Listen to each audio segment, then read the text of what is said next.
లింగాల గణపురం మండలంలో మూడో విడత ఇదే చివరి కార్యక్రమం. ఈరోజు మందోనిగూడెంలో మొదలుపెట్టి నాగారంలో ఈరోజు ముగుస్తుంది.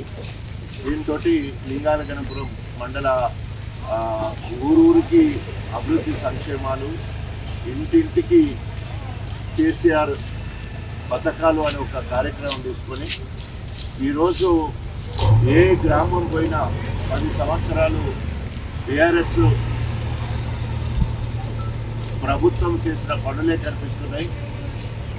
ఏ ఇల్లు చూసినా కూడా మరి కేసీఆర్ పొలాలు కనిపిస్తున్నాయనే ఉద్దేశంతో కార్యక్రమం తీసుకోవడం జరిగింది. హనుమంతుని గుడి లేని ఊరు ఉండదు, కేసీఆర్ పథకం పొందని ఇల్లు ఉండదు అనే ఒక నానుడి నిజం చేస్తూ ఈ మందోనిగూడెం అన్నిటికంటే పెద్దవరం ఏంటంటే గ్రామ పంచాయతీ కావడం. అంతకుముందు మనము మాణిక్యపురం కింద ఉంటే 3 కిలోమీటర్ల దూరం పోతే మనకు మరి ఇక్కడి నుంచి 2 వార్డు మెంబర్లు అట్లా వచ్చిన 2 లేదా 3 ఉండేది. 2 వార్డు మెంబర్లు ఉండే పరిస్థితి కాంచెల్లి అలా మనం ఇక మందోనిగూడెం ఉన్నన్ని రోజులు మన సర్పంచి, మన ఉప సర్పంచి, మన వార్డు మెంబర్లు, మన పాలన, స్వయం పాలన. సో మొదటి చరిత్రలో మిగిలిపోయే విధంగా సత్యనారాయణ గారు first sarpanch of this village. So ఇది చరిత్రలో మిగిలిపోతుంది. అదేవిధంగా అలాగనే అభివృద్ధి కూడా అట్లాగే గొప్పగా చిన్న గ్రామ పంచాయతీ అయినా పక్కన కళ్యాణ్కి ఎన్ని పనులు వచ్చినాయో ఇది చిన్న గ్రామ పంచాయతీ అయినా దీనికని రావడం జరిగింది. పక్కనే ఇల్లు తీసుకుంటే రైతు బంధు 11 సార్లు ఎకరాకు 10,000 చొప్పున 83,000 కోట్ల రూపాయలు మరి రైతు ఖాతాలో పడ్డది.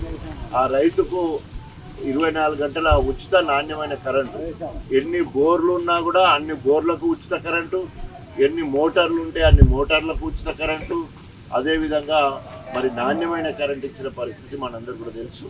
అంతేకాకుండా మరి ఆ రైతుకు తల్లి ఉండేది ఉంటే 200 పెన్షన్ 2,000 చేసి ఇచ్చిన పరిస్థితి. అదేవిధంగా ఆ రైతుకు బిడ్డ ఉంటే కళ్యాణ లక్ష్మి, ఆ ఇంట్లో శుద్ధి చేసిన నీళ్ళు ఇచ్చే కార్యక్రమం, ఆ ఇంట్లో కంటి వెలుగు అని ఒక చక్కటి కార్యక్రమం తీసుకొని ఇంటిల్లి పాదులకు మరి కంటి పరీక్ష చేసి కంటి లోపాలు ఏమైనా ఉండేది ఉంటే మరి ఆ లోపాలను సరిదిద్ది కళ్ళద్దాలు కానీ ఆపరేషన్ చేసిన పరిస్థితి. అదేవిధంగా ఆ ఇంట్లో ఒంటరి మహిళలు ఉంటే 2,000, వితంతు ఉంటే 2,000, ఆ రైతుకు మరి వికలాంగుడు ఉంటే 4,000 ఇచ్చిన చరిత్ర కూడా అంటే ఒక ఇల్లు తీసుకుంటే ఆ ఇంట్లో ఎన్ని పనులు, ఎన్ని అవసరాలు ఉంటే అన్ని అవసరాలు మనం అడగకుండానే తీసిన చరిత్ర కేసీఆర్ గారు.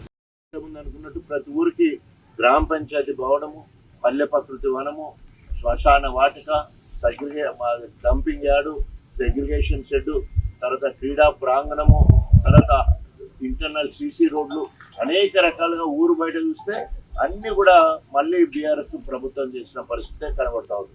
ఓన్లీ ఊరికి బాకీ ఉన్నది ఒకటే, మనము మందోనిగూడెం క్రాస్ రోడ్ కాడ నుండి మాణిక్యపురం వరకు మరి మొత్తం కూడా దాదాపు 4.5 కిలోమీటర్లు ఉంటుంది. మనం 3 కిలోమీటర్లు మొత్తం 3 కిలోమీటర్లు గతంలో ఎస్టిమేషన్ వేసి కూడా పంపించడం. ఇంతలా ప్రభుత్వం మారడంతో ఆ పని జరగలేదు. మొద్దు నిద్రపోతున్న కాంగ్రెస్ కానీ మనము నమ్మి ఓటేసిన కడియం రెడ్డి పార్టీ మారడంతో ఆయనకు అభివృద్ధి అవగాహన లేదు. ఎందుకంటే 15 ఏళ్ళ ఎప్పుడు మరి ఈ ఊరి గురించి అవగాహన లేని వ్యక్తి కాబట్టి ఆయన ఏదో చూస్తారని మనం ఆశపడి చేయలేదు. కానీ కేసీఆర్ ముఖం చూసేస్తే నమ్మించి నానబోస్తే పుచ్చిబుర్రలైనట్టు ఆయన పార్టీ వదిలిపెట్టుకోవడం మరి మనం అందరం చూస్తా ఉన్నాం.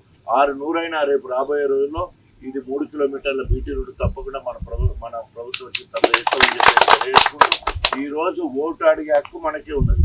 ప్రతి ఇంటికి పనిచేసింది మనమే, ఊరికి పనిచేసింది మనమే, రైతులకు పనిచేసింది మహిళలే, మహిళలకు పనిచేసింది మహిళలు. ఈ రకంగా చెప్పుడు పోతే అన్ని కూడా మనకే ఓటు అడిగే హక్కు ఉన్నది.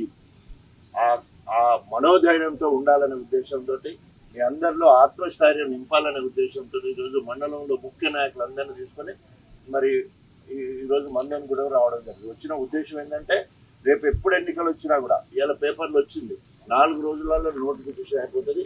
ఈ రోజు మరి రిజర్వేషన్ కూడా ఫైనల్ అవుతుంది అని చెప్పేసి సీల్డ్ కవర్లో పెట్టున్నాయని చెప్పేసి 42% బీసీలకు రిజర్వేషన్ ఇచ్చుకుంటూ నోటిఫికేషన్ ఇవ్వాలనే ఆలోచనతో ఉన్నారు. సో కాబట్టి మళ్ళీ ఇక్కడ బీసీనే అయితే కూడా అవకాశం ఎక్కువ ఉంది. సో కాబట్టి ఇప్పటి నుండే ఎలక్షన్లు అన్నట్టే మీరు అందరూ పనిచేయాలి. ఇది ఎలక్షన్ల ప్రచారంలో భాగమే అనుకోవాలి.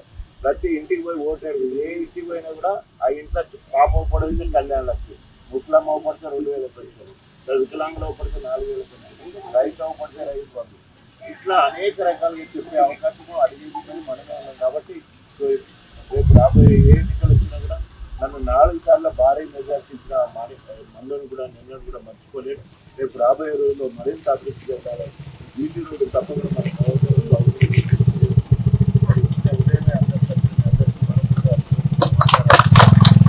జై తెలంగాణ, జై తెలంగాణ, జై తెలంగాణ.